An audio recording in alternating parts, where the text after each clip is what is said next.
Hello, Jackie. This is David Bradley with I-99Fit. I'm going to go ahead and do a breakdown. Instagram's just a really tough place to really give you some knowledge. So I'm going to do it through UberSense here, and hopefully this will be helpful for you. So on the left is Lee. She's a fairly decent athlete, does a few muscle-ups. I think she could probably do 10 consecutively. And so but when I first started working with her muscle-up looked a lot like yours. We did a clinic with her in about 2 hours. She was able to change it to look like this.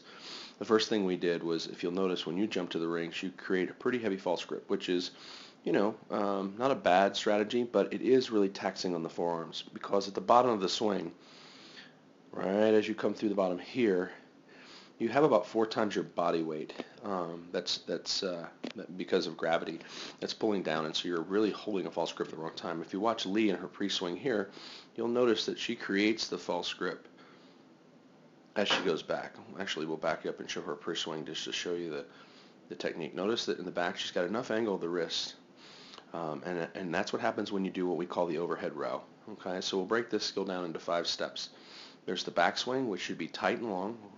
The palms should be turned slightly out, wrist straight. You should have straight legs, and the reason for the straight legs is that then your anterior chain stretches. Hip flexors, you'll notice, are stretched, and if you look at yours, your hip flexors really aren't stretched. Your quads are not stretched because your knees are bent, and so you lose what we call free energy from the anterior chain springing back to its natural position. And all Lee is going to do is just let that natural spring back effect carry into the skill. So the first phase is the backswing, trying to straighten that out. We want you to work on that in your basic swings, just straight legs, and making your body long. And then as you swing down into the front swing, we want you to be trying to kick your toes forward, not necessarily bending your knees into the rings. We want to be setting yourself up to push the rings back. So we're going to talk about anchor points next. So in your front swing, see how your knees are kind of pulling into the rings? Well, that's shortening your body. We want your body to be nice and long so that you can do a complete body wave, and here's how it works. If you watch Lee on the left, she does her toe kick or her scoop, and then she starts to kick her heels down. As her heels start to go down, her hips naturally rise. So at that point, she starts to push back on the rings. She's actually going to change her anchor point from her shoulders here to her wrists up here. Yours, as you swing through, you'll see that your anchor point is your shoulders. And the problem with an anchor point being shoulders is that they're below the rings. We want to get the anchor point to be your wrists so that your body can rise above the rings in the wave phase. So as we continue through with Lee, you'll notice her body is waving all the way through. If you look at yours, your body wave kind of stops by bending your knees. You don't really have you have somewhat open hips, but the main reason is because you're pulling, you're pulling inward towards your hips, your chest is concaved.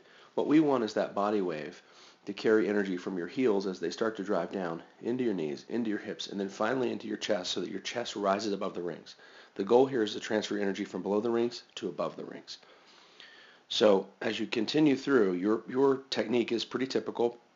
Here you're working hard to sit up hard, and as you do, your butt stays below the rings. And you catch in this low dip. So now you've got to really use your triceps to get out of it.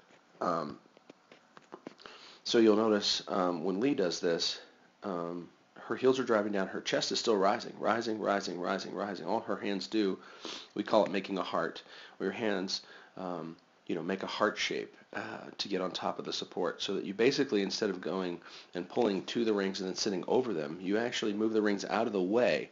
And as the rings move out of the way, your body waves through them to this high support.